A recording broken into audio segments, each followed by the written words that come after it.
Pretty much every business today is just sitting on this mountain of data. But here's the thing.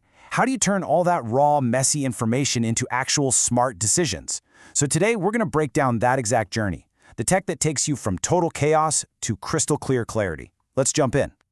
Right, so this is the big question we're tackling. How does a company take every single transaction, every customer click, all of this messy, complicated data, and turn it into a real strategic weapon? That is the puzzle we're going to piece together. First things first, you just can't build a high-tech data engine on top of a crumbling foundation. And the truth is, a lot of companies are stuck working with old, clunky, inefficient systems. So the absolute starting point for any real transformation, you've got to have a solid blueprint. And that blueprint, it's called the Systems Development Lifecycle, or SDLC for short. Think of it like this. It's basically a step-by-step recipe for building big, important new systems. Its real power is that it brings a sense of order and control to what can otherwise be an incredibly messy, chaotic process. So the SDLC breaks this huge process down into 7 manageable chunks. You start with a big idea, figure out exactly what it needs to do, design it, and then you build it and test it a lot. And it only goes live once the people who are actually going to use it give it the thumbs up. This methodical approach is absolutely key to making sure you build the right thing and don't waste a ton of money fixing mistakes later. Okay, so you've built the system. Now for the scary part, actually switching it on. You've got a couple main options. There's the direct changeover. You just flip a switch, turn off the old, turn on the new. It's fast, it's cheap, but man is it risky. Or you can do a parallel operation where you run both the old and new systems at the same time for a while. It's way safer, but it's also a lot more expensive and takes longer. It's that classic trade-off, right? Risk versus resources. All right, so you've got your shiny new system up and running. But that brings up a whole new problem. How do you free up your people, your most valuable asset, from all the boring, repetitive, manual work that just eats up their day? And that's where something called robotic process automation, or RPA, comes in. And just to be clear, we're not talking about some C-3PO walking around the office. This is a software bot. It's designed to watch what a person does and then mimic those actions for really simple, repetitive tasks, like copying and pasting data or processing invoices. So what's the big deal with RPA? Why is everyone talking about it? Well, for starters, these bots can work around the clock, 24/7 without getting tired. They don't make typos, and they are ridiculously fast. But the real magic? It frees up your actual human employees to do what they do best. Think creatively, strategize, and solve complex problems. But, not every task is just simple copy and paste. What about the work that needs a little bit of thought? Well, that's where artificial intelligence, or AI, steps in. Think of it this way. If RPA is about copying actions, AI is all about simulating human thinking. It's built to perceive, reason, and understand, tackling way more complex stuff than a simple bot ever could. See, your old school software is super rigid. It's all, if this, then that. But AI is different. It's built for the messy, gray areas of life. It learns from experience, it spots patterns, and it makes judgment calls. Kind of like a human expert would. Okay, let's recap. You've built the new system, you've automated the easy stuff, and guess what? Now you've got a brand new problem. You're drowning in data, a total tidal wave of it. So this leads us to the next big phase. We have to shift from just building and automating to actually analyzing and understanding. This is what people are talking about when they say big data.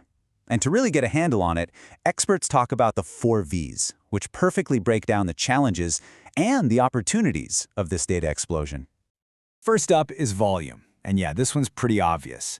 We're not talking about spreadsheets anymore.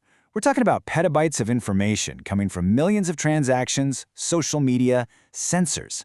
I mean, the amount of data we're talking about is just mind-boggling. Next, we've got variety. Because data isn't just nice, neat numbers in a spreadsheet anymore. Sure, you have that structured stuff, but now you also have to deal with unstructured things like emails, videos, photos, and social media comments. Figuring out how to analyze all of that together is a huge challenge. Then you've got velocity.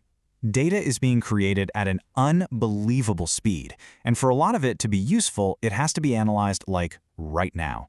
Think about detecting credit card fraud. You can't wait a week to find out a transaction was bad. You need to know instantly. And last but definitely not least is veracity. This one is all about trust. Is your data any good? Is it accurate? Is it reliable?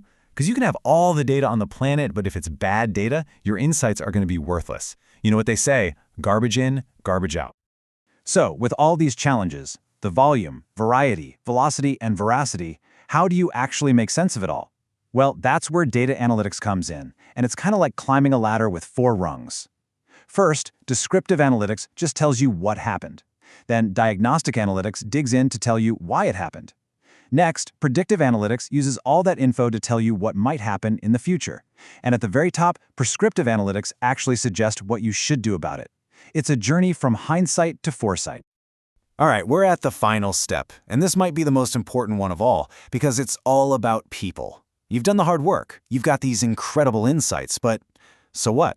How do you get anyone else to understand them, let alone act on them? The answer? It's something called data visualization. It's really the art and science of telling a story with data, turning a massive spreadsheet into a picture that just clicks. A single great chart can show you a pattern or an outlier way better than staring at 1,000 rows of numbers ever could. So, look at this, a Pareto diagram. It's built on the 80-20 rule, the idea that 80% of your problems usually come from just 20% of the causes. And with a chart like this, you can immediately see which departments are causing the most issues. Instantly, you know exactly where the biggest problem is and where to focus your efforts. No digging required. Or how about this? A bubble chart.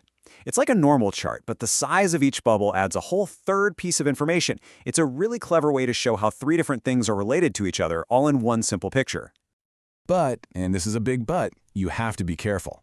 Because as powerful as visuals are for telling the truth, they can be just as powerful for misleading you.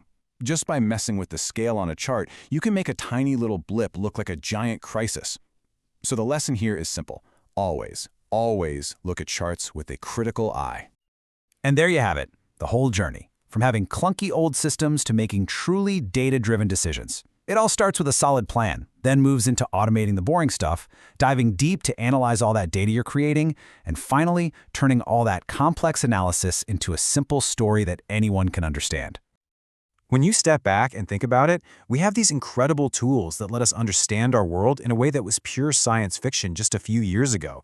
That gives us an enormous amount of power. So the real question left is, what are we going to do with it?